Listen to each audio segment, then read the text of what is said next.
What is up, YouTube? Welcome to another video on high altitude investing. In today's video, we are going to be talking about my top 3 indicators on tradingview.com. So, without further ado, let's get right into this.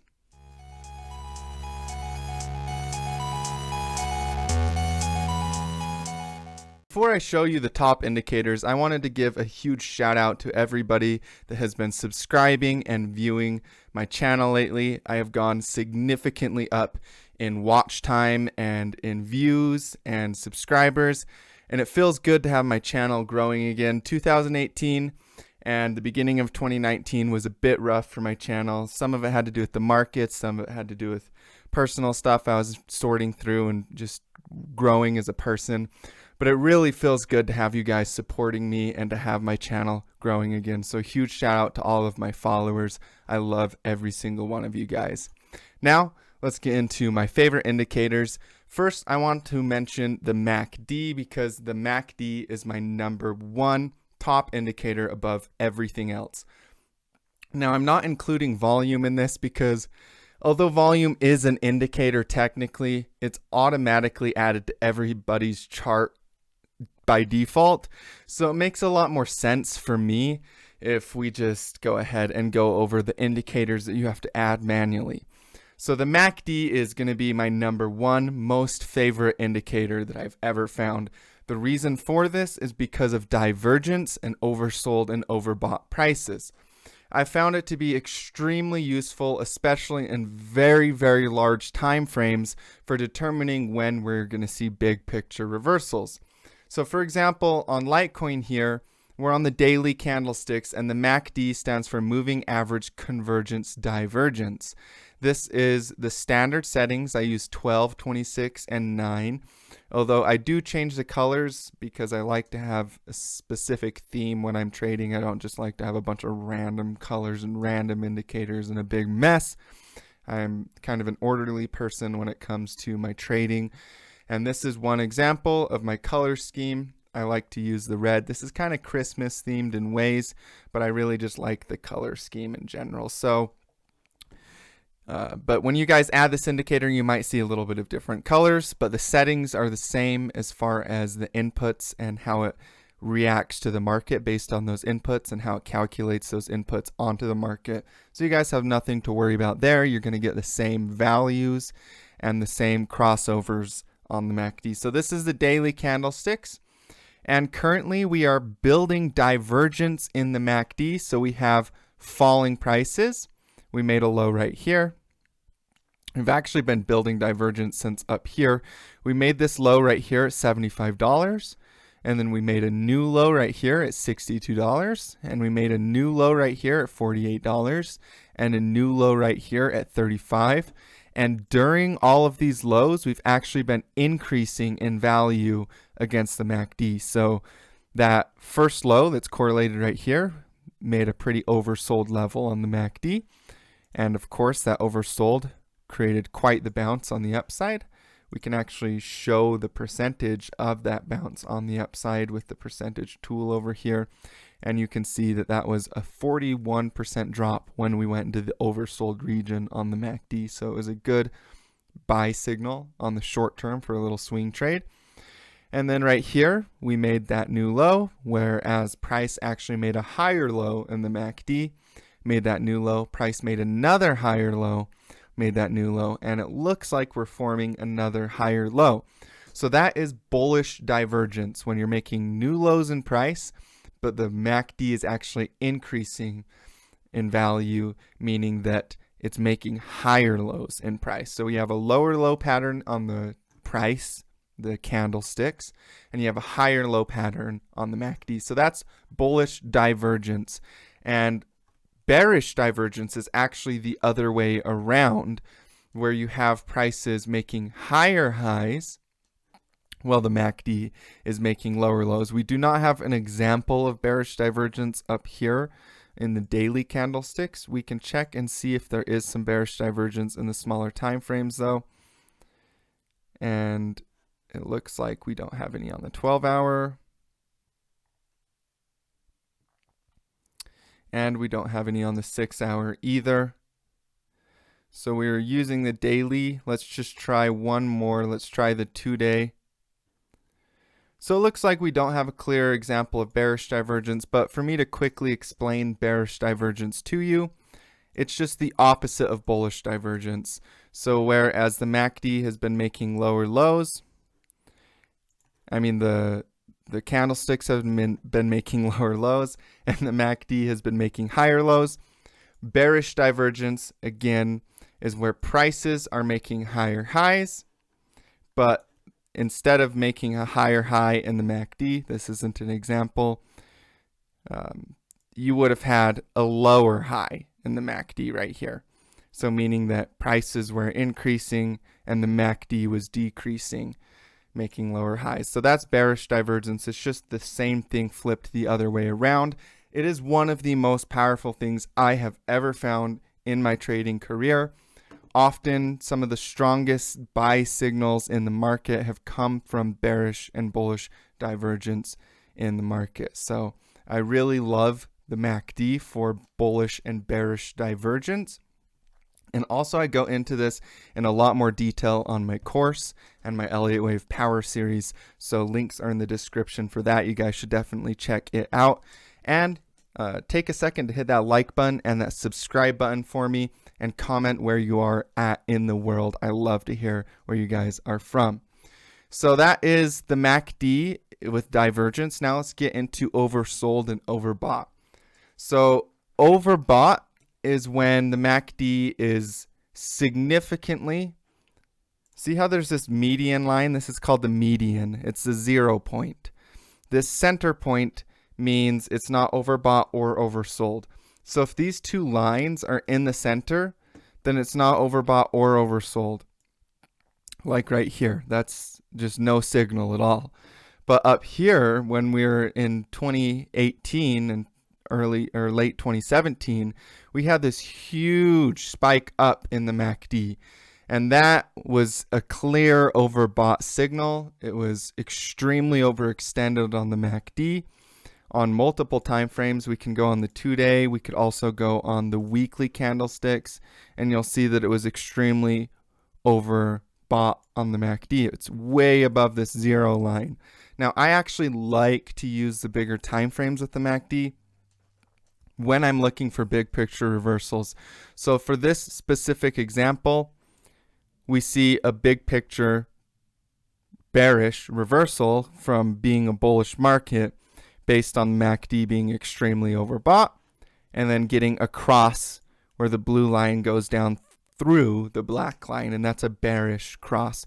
Now, what actually happened when the market bottomed? Well, we had the opposite effect where prices went extremely under this 0 point, this median, the center, and got oversold, and then they had a bullish cross where that blue line went up through the black line. And that gave us the bottom right here. And it was all in this oversold area right here. And prices, again, this is on the weekly candlesticks that we're getting these very strong, easy to read signals on the MACD. Prices rallied all the way up to $150. And then look what happened. We had the blue line cross through the black line. We are a little bit overbought here. Same kind of resistance point as where the histogram. So these are the oversold and overbought lines, and this is called the histogram. And when you have prices reach the resistance of the histogram, often you get a shorter term reversal. Now look what's happening again though. With Litecoin currently, if you take into account what's happened in the past, well, actually now we're getting close to histogram support, where this red zone in the histogram and these two lines are starting to line up with that support zone, and it's becoming oversold. We are already oversold about -10 in the market on the weekly candlesticks. This could easily result in a bullish reversal. So that is the MACD, you guys. I love the MACD. It's freaking amazing, especially on bigger time frames like the weekly candlesticks. I believe you can even get some of these same signals on the monthly. It's a little bit bigger time frame on the monthly here with Litecoin. Works maybe better on Bitcoin. but the 1 week is probably the strongest signals that you're going to get with the MACD, and that's what I recommend you guys check out. Okay, so on to the second indicator. My number 2 favorite indicator is the Ichimoku Cloud. Love to check out specifically with altcoins the daily Ichimoku Cloud, because it actually gives very, very good resistance and support signals. Now over here in the bull market of 2017 with Litecoin, we were riding up the Ichimoku. There was a time that we got overextended above the Ichimoku, and we came down into the Ichimoku quite significantly and found support on it. And then we rallied way above the Ichimoku, came back down and actually fell onto it as support right here as well. Came up, rode it as support. It broke as support and then became resistance right when the Ichimoku cloud flipped into a bearish cloud. So all of this was a bullish cloud on the daily candlesticks. And then we go into the bearish cloud right here, and it actually acts very nicely as this pocket of resistance where the market tries to come up and get through that resistance and continually fails until finally you have it break up into this very, very thin cloud. So whenever the Ichimoku cloud is thin, it's easier for price to get above it. That doesn't mean that price can't go up into a thick cloud, but it's easier to get a breakout in a thin cloud. So the cloud is thin down here, and we have a nice break up into it. And then we got that bullish reversal where the cloud became bullish. We extended clear up to $150 roughly, just a little bit below actually per Litecoin, and then came down and found support onto it, bounced up around 50% like we talked previously. And then now we have an Ichimoku cloud as resistance. So what I'm watching for really is Litecoin's prices to consolidate and find this cloud to get thinner so that we can get up above that cloud and break out of it, similar to what had happened over here in the market. Again, the cloud doesn't have to be super thin to get above, but as long as it's not at its thickest point, like right here it's at its thickest point. And so having this huge rejection off the cloud and the sell-off that we saw recently didn't really surprise me in any way whatsoever. So for me, I like the Ichimoku cloud a lot. You have to have some special settings on it. And so let me just go ahead and give you those special settings right now. If you add the Ichimoku cloud by clicking indicators, typing in Ichimoku cloud, it'll pop up. And then you can double click on the setting up here. And then I remove the conversion line, I remove the baseline, I remove the lagging span, I remove the lead 1, I remove the lead 2, because all I care about is the cloud. So that's the plots background. So I unclick all of those things. And then I change the color. For me personally, I like to match it up kind of with my MACD colors and the colors of my candlesticks. And then I go over to inputs, and this is very, very key, you guys. This is the most important thing that you can do for the Ichimoku cloud when you're adding it to your chart. You have to change it to 24-hour time frames. Unless you're trading stocks, you can use the default. But cryptocurrency is a 24-hour market. It's traded every single day of the week, any hour of the day, all the time. So you have to change the settings to compensate for that. So the conversion line periods is 20, baseline periods is 30, lagging span 2 periods is 120, and displacement is 60. And that will get you mathematically set up for the 24-hour time frames that we experience in the cryptocurrency markets. So as a quick review, when the Ichimoku cloud is very thick, and specifically if it's flipped from the bullish over here where it's gray to the bearish cloud where it's red, don't expect it to break out from the cloud very easily. And when the Ichimoku cloud is nice and thin, expect it to be easier for prices to break out above the cloud. When we have a green cloud, or for you guys it will be green, for me I changed the color here to gray. When you have a green cloud or a bullish cloud, it can act as support like we saw right here where we saw a 50% bounce.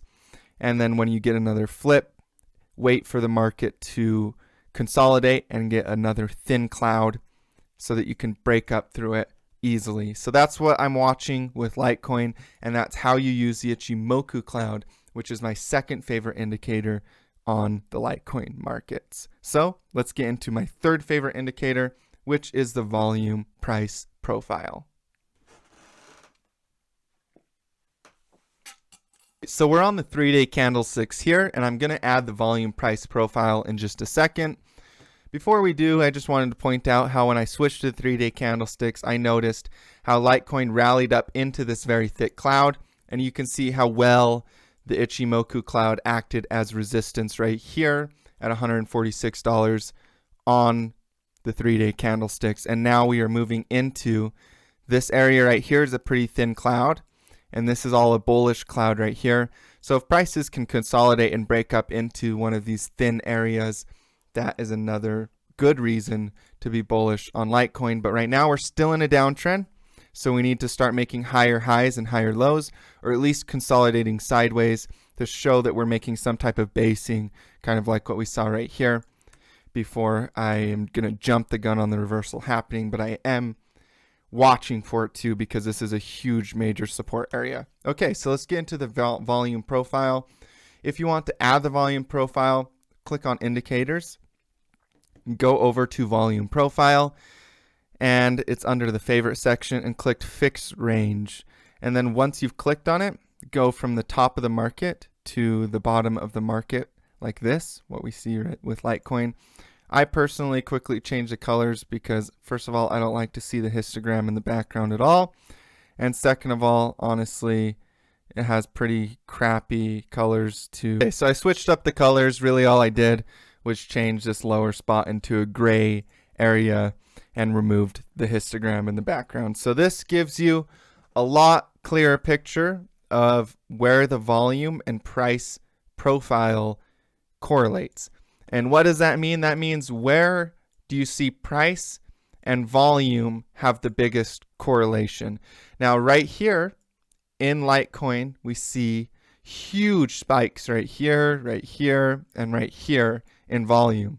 So this area where you see this big spike right here and this big spike right here, that is where 70% of the trading volume occurred in correlation with the price. So why is this useful? Well, it's useful because that's an area where you're going to expect more trading volume to occur in the future. Markets have memory. Certain prices are very memorable for the market in terms of buy orders. And wherever there is a lot of pain in the market, and the volume price profile gives you an area where there was lots of pain, you can expect more pain to happen. So what do we see with Litecoin? Well, there's going to be a ton of people that are shorting Litecoin all in this area, especially in the bigger time frames.